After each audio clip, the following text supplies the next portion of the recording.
I guess the Mayoress should wear this formal brooch while she's talking to you. It goes with the territory, doesn't it? Yes, with the First Lady territory. Welcome back to another 90 Seconds Plus with Invercargill City Mayor. But we've had a better offer.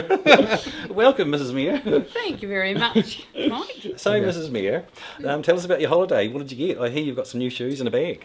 Well, I have come today to vindicate myself because everybody thinks I am Imelda Marcos. I did buy some new shoes, not these ones. I got these ones in the mall. Right. Very good shoe shop there.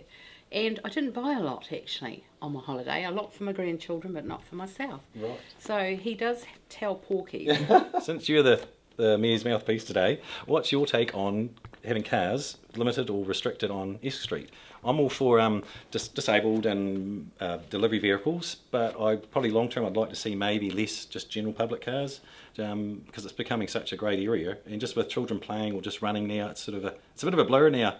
The road and the streets sort of all become one. So what's your take? It's different to the Mayor's, and we have had some debate about this at home. Yeah. I think it should be carless, and I've always thought that. Yeah. I think you do accommodate the disabled by perhaps having parks at each end and some kind of maybe free wheelchairs that they can use if they need to go up and down. But I think it should be carless. Yeah. It's for me. It's a tough one, but as I look at it, you know, we've got the Invercargill Central Car Park, you've got H&J Smith's car park, and then obviously there's parking around town. But I think it'll make it more vibrant, because I'm not convinced that allowing everyone parking back there is going to actually achieve anything. And the other problem is, we're better having it restricted so it is strictly for service vehicles, delivery vehicles, and disability parking, or elderly parking, because that way it's sort of locked, protected, because if we just have it back to generic parking for everybody, the able people are going to take those parks that could be used for those that actually need those parks. So that's my take on it, but it's worth the discussion, and it doesn't hurt to have a bit of debate about this sort of topic. It's good. That's the great thing about it, is we can have a good discussion. Yeah, we have this discussion a lot at home. Yeah, moving on to another hot topic, the museum. We are on the same page with the museum. Yeah.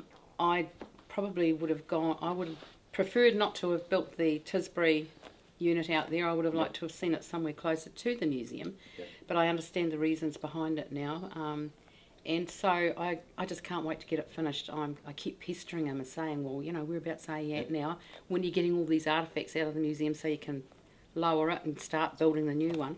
So yeah, it's a wee bit of a push at home. You've got to keep prodding him. Yes, I have to keep prodding him, but he is passionate about it, so I'm pretty sure it'll be well and truly almost completed by the time he's finished this term. Oh, that's good, isn't it? It's quite exciting, really. And And one final question today for Mrs. Mayor would be, how have you found the last, 3 months, is it now? Yeah. I mean, I can imagine it's been quite disruptive. You sort of going from sort of under the radar a little bit to more sort of bit more profile now, and awareness, and also obviously sharing Nobby with their city.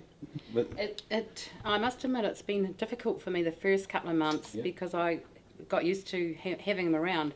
Suddenly the house was really quiet. Yes, I can imagine. But now I'm starting to really appreciate that quietness, and there's, you know, not that yak yak yak in the background.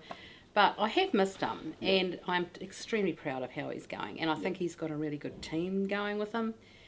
They all seem to be pulling in the same direction this time, and I think that's wonderful. And I guarantee in 3 years' time, the city will look amazing. Oh, I think you're right, and I think Nobby's done really well, because, as I'd said in a few episodes a few back, that a lot of people were terrified that he's the boogeyman and going to do this and do that and upset everybody, but he's actually been quite inclusive, and I feel he's got the team united. Yeah, I think pretty so. much. Yeah. It's really good to see. Yeah, I think they're a great team, and I'm really proud of them. Yeah. Yeah, and I think it's been a good thing to see, and I think I'm reminded that, you know, councils are there for us, the ratepayers, not their own little agendas and pet projects and pettiness. Yeah. So it's been good the behaviours sort of are lifted, I think, as well, some of them, which it needed to. Thank you very much, Mrs. Mayor.